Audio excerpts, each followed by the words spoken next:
नमस्कार दोस्तों, score exam के यूट्यूब चैनल पर आप सभी का स्वागत है। आज का हमारा टॉपिक है वायरस जनित रोग। हम वायरस जनित रोग के अंदर हमने लास्ट क्लास के अंदर एड्स के बारे में पढ़ा था। आज की क्लास के अंदर हमारा जो वायरस जनित रोग है उसका नाम है इबोला। देखो, इबोला इस रोग के बारे में वैसे तो बहुत कुछ है पढ़ने के लिए, लेकिन जो एग्ज़ाम में अभी डिजीज़ से क्वेश्चन आने के चांसेस है, तो वहाँ से हम इसमें पॉइंट टू पॉइंट बात करेंगे कि कहाँ से और क्या क्वेश्चन पुटअप हो सकता है उतना। तो देखो, इबोला इबोला क्या है? इबोला एक वायरस जनित रोग है। पहली बात हमने क्या जानी, इबोला किस प्रकार का रोग है? इबोला एक वायरस जनित रोग है। देखो, इबोला है, उस रोग का नाम भी इबोला है और उसका जो वायरस होता है उसका नाम भी क्या है? इबोला है। तो आपको इसमें वायरस के नाम को याद करने की ज़रूरत नहीं पड़ेगी। इबोला रोग के अंदर कौन सा वायरस होता है? इबोला वायरस होता है। इस रोग का जो वाहक होता है या जिसके द्वारा ये फैलता है, जिसके द्वारा इसका संक्रमण फैलता है, वो क्या है? वो है चमगादड़। इसका जो वेक्टर की बात की जाए हम, तो इसका वेक्टर क्या है? चमगादड़ है। ठीक है। अब देखिए, इस जो ये वायरस है, इबोला वायरस है, इस वायरस के कुल का नाम कभी कभी एग्जाम में पूछ लिया जाता है। तो इस वायरस के कुल का नाम है फ्लोनिरिडी या फ्लोनिरिडो। ठीक है, ये क्या है? इबोला वायरस के कुल का नाम है। इस वायरस के अंदर क्या होता है, अगर इस इबोला के संक्रमण से हम ग्रसित हो जाते हैं तो इसके अंदर जो इसकी जो मेन स्टेज होती है जिसमें खतरा ज़्यादा बना रहता है, उसमें क्या होता है, 21 दिन तक व्यक्ति को, मानव को सामान्यतः बुखार रहने की संभावना रहती है। अगर आपको 21 दिन या ऐसे मान लो 15 to 17 या 18 डेज अगर आपको कंटिन्यू बुखार है तो आपको टेस्ट कराना चाहिए, क्योंकि आप में क्या है, इबोला के जो है ना लक्षण है वो हो सकते हैं। तो दोस्तों, ये बड़ा हमने इबोला के बारे में। इबोला क्या होता है? वायरस जनित रोग। इबोला के वायरस का नाम क्या है? इबोला। ठीक है। इसका जो वेक्टर है, ध्यान रखना है, एग्जाम में वेक्टर पूछ लिया जाता है और वेक्टर क्या है, हम कन्फ्यूजन हो जाते हैं वेक्टर के अंदर। ठीक है। अब जो वायरस के कुल का नाम हमने पढ़ लिया, फ्लोनिरिडी, और इसमें क्या होता है, 21 दिन तक बुखार रहता है। देखो, जो इबोला है इसके अंदर कभी कभी क्या है, आंतरिक जो रक्त स्राव होता है ना, अनियमित, वो भी होता है। वो भी इसका लक्षण कुछ मरीजों के अंदर पाया गया है। देखो, इबोला के जो जो इबोला से लड़ने के लिए जो टीम काम करी थी, जो डॉक्टर की टीम बनी थी 2014 के अंदर, क्या हुआ, इबोला के लिए एक फाइटर टीम बनी थी, रेडी हुई थी, है ना। उसका नाम था इबोला फाइटर टीम। जैसे वर्तमान के अंदर मान लो एक महामारी चल रही है, कोरोना। तो कोरोना के लिए जो फाइटर टीम है उसको हम क्या, कोरोना वॉरियर्स वॉरियर्स या कोरोना फाइटर टीम कहते हैं। उसी तरह जो इबोला के लिए काम कर रही थी उसकी टीम का नाम था इबोला फाइटर टीम। इस टीम को, जो इबोला फाइटर टीम थी, इस टीम को एक टाइम मैगजीन थी, क्या थी, एक टाइम मैगजीन, एक मैगजीन आती है, टाइम मैगजीन बहुत बड़ी मैगजीन है। टाइम मैगजीन ने क्या है, इस टीम को पर्सन ऑफ द, उनका अवार्ड होता है, वो person of the year award दिया था, person of the year award दिया गया था। ठीक है। तो दोस्तों, हमने पढ़ लिया क्या, इबोला के बारे में। देखो, इबोला का जो प्रथम मरीज, अगर हम बात करें, हमने, है ना, इबोला के बारे में कभी ऐसे पूछ लिया जाए, इबोला का जो फर्स्ट मरीज है, इबोला का जो फर्स्ट मरीज है, वो पहला मरीज, एक सेकेंड, इबोला का जो फर्स्ट मरीज है, इबोला का जो पहला मरीज है, वो पाया गया था 1976 के अंदर। पहला मरीज इबोला का कब पाया गया था? 1976 के अंदर, 1976 के अंदर। और ये कहाँ पाया गया था? सूडान के अंदर। कहाँ पाया गया था? सूडान के अंदर। ठीक है, ये बात और ध्यान रखना। अब आपको एक डायग्राम दिख रहा है, इसके अंदर क्या है, कुछ ये जो रेड रेड है, ये रेड रेड आपको दिख रहा है, वो क्या है? एक वायरस है। क्या है? एक वायरस है। ये दिख रहा है आपको, ये क्या है? वायरस। ये किसका है? देखो, ये कोई अफ्रीकी मंकी है, अफ्रीका के मंकी है। वहाँ के मंकी के अंदर जो उसकी गुदा होती है, उसके अंदर जो वायरस की जकड़न है वो दिखा रखी है आपको इस डायग्राम के अंदर। तो आई होप आपको यहाँ तक समझ में आ गया होगा। अब हम पढ़ते हैं दूसरा वायरस जनित रोग। पहला हमने वायरस जनित रोग पढ़ लिया है, इबोला।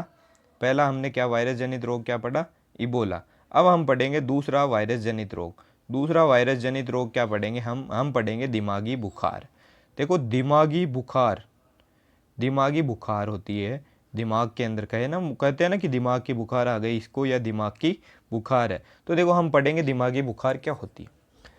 देखो दिमागी बुखार क्या है, यह एक प्रकार का वायरस जनित भी रोग है, और यह क्या है, बैक्टीरिया या जीवाणु जनित भी रोग है। दिमागी बुखार दो तरीके से फैलती है। पहली फैलती है वायरस जनित, और दूसरी फैलती है जीवाणु जनित। दोनों तरह से होती है क्या दिमागी बुखार।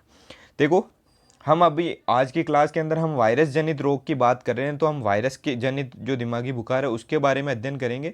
लेकिन आप जान लीजिए जो जीवाणु है, जीवाणु जनित जो दिमागी बुखार फैलती है वो क्या है, वो है मेनिंजाइटिस। यह आप नाम याद रखना, एग्जाम में क्वेश्चन आ सकता है कि जो दिमागी बुखार है या जीवाणु जनित दिमागी बुखार फैलती है, या जिसका जो रोग है जो, या वायरस जो बैक्टीरिया है वो क्या है, मेनिंजाइटिस। बोल दो आप, जो जीवाणु है वो क्या है, मेनिंजाइटिस। ठीक है। अब हम बात करते हैं वायरस जनित। देखो वायरस जो दिमागी बुखार जो वायरस जनित है वो भी क्या है, उसके अंदर जो वायरस होता है उस वायरस का क्या नाम है। देखो दिमागी बुखार के अंदर जिस वायरस का नाम है एनसीफेलाइसिस। क्या नाम है, एनसीफेलाइसिस। इस वायरस में भी क्या होता है, इस वायरस में भी क्या है, दो तरह के रोग होते हैं, पहला और दूसरा। देखो हम पढ़ते हैं पहला। पहला क्या होता है, जो पहला वायरस होता है वायरस के अंदर वो क्या होता है, पहला वायरस होता है जापानी एनसीफेलाइसिस। पहला वायरस क्या होता है, जापानी एनसीफेलाइसिस। इस रोग की उत्पत्ति की बात की जाए कि ये रोग कहाँ से उत्पन्न हुआ, तो इस रोग की उत्पत्ति जापान से हुई है। ठीक है, इसलिए इसको जापान से हुई है, इसलिए इसको जापानी एनसीफेलाइसिस कहते हैं। जो इसका वायरस है, जापानी एनसीफेलाइसिस का वायरस है, इसका कौन से रोग का, इसका जापानी एनसीफेलाइसिस। इस रोग के अंदर क्या होता है, इसका रोग का वो जो वायरस है वो फैलेगी। अब आप कहोगे कि हम पढ़ रहे हैं दिमागी बुखार, ये खुद वायरस जनित रोग है, फिर आप कह रहे हो कि इसका वायरस एनसीफेलाइसिस होता है, तो फिर ये जापानी एनसीफेलाइसिस। देखो दिमागी बुखार क्या होता है, जो अपना दिमाग है दिया, मान लो आप दिमागी बुखार कहो तो मस्तिष्क की बुखार है, वो किसके कारण होती है, वो वायरस के कारण होती है। और उसका जो वायरस मुख्य रूप से होता है वो रहता है एनसीफेलाइसिस रोग होता है। वो क्या होता है, एनसीफेलाइसिस रोग होता है, एनसीफेलाइसिस वायरस होता है। और जो बैक्टीरिया के कारण जो दिमागी बुखार होती है उसका नाम, उसका जो बैक्टीरिया है वो क्या है, मेनिंजाइटिस है। अब एनसीफेलाइसिस भी क्या है, दो तरह से होता है। एनसीफेलाइसिस जो है वायरस वो भी दो तरह से होता है, दो तरह के रोग उत्पन्न करता है। तो देखो अगर जापानी एनसीफेलाइसिस किसी को हो तो भी उसका लक्षण क्या है, उसमें उसके क्या दिमागी बुखार आ जाती है। तो देखो इस जापानी एनसीफेलाइसिस जो रोग है उसकी उत्पत्ति जापान से हुई है, और उसका जो वायरस है जापानी एनसीफेलाइसिस का जो वायरस है उसका नाम क्या है, उसका नाम दे रखा है फ्लेबी। या आप लोग इसके कुल का नाम मान लो, ये तो कुल का नाम हो गया, ये उसका नाम हो गया वायरस का फ्लेबी। और इसके अंदर जो वाहक होता है, जो वेक्टर होता है वो क्या होता है, मादा क्यूलेक्स। मादा क्यूलेक्स, मादा क्यूलेक्स कहे तो हम एक मच्छर है, मच्छर की प्रजाति उसके द्वारा। और अपने इंडिया के अंदर जो जापानी एनसीफेलाइसिस फैला या जहाँ फैला उसके लिए जो फेमस है वो क्या था, यूपी उत्तर प्रदेश के गोरखपुर के अंदर ये जापानी एनसीफेलाइसिस बहुत पाया गया था। ठीक है। अब हम बात करें, देखो मच्छर ये होता है, ये है जापानी एनसीफेलाइसिस का जो वाहक है वेक्टर, वो क्या है, ये दिख गया आपको, ये क्या है, मादा क्यूलेक्स, क्यूलेक्स। ठीक है। अब देखिए हम पढ़ते हैं दूसरा। दूसरा क्या है, निफा। निफा देखो यह रोग, आप ये भी एक वायरस जनित रोग है, और ये दिमागी बुखार के अंतर्गत एनसेफेलाइसिस जो इसका वायरस है उसी में आता है। इसके अंदर इस रोग की उत्पत्ति सबसे पहले कहाँ हुई थी, सबसे पहले हुई थी मलेशिया के निफा शहर से, इसलिए इस वायरस को नाम दे दिया निफा वायरस। क्या नाम दे दिया, निफा वायरस।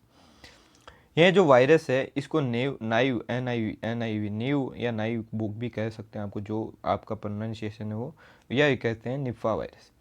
इसका जो वाहक है, इसका जो वेक्टर है वो क्या है, एक तो है सुअर, एक है चमगादड़।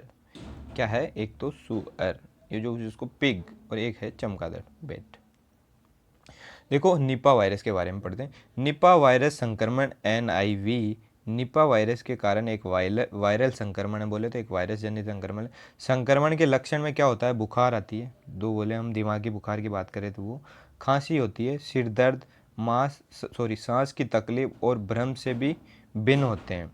जटिलता में मस्तिष्क और दौरे की सूजन हो सकती है, मस्तिष्क में क्या सूजन आ सकती है। यह वायरस टेरोपस जीन्स नामक नस्ल के चमगादड़ में मिला। ये वायरस किस में मिला?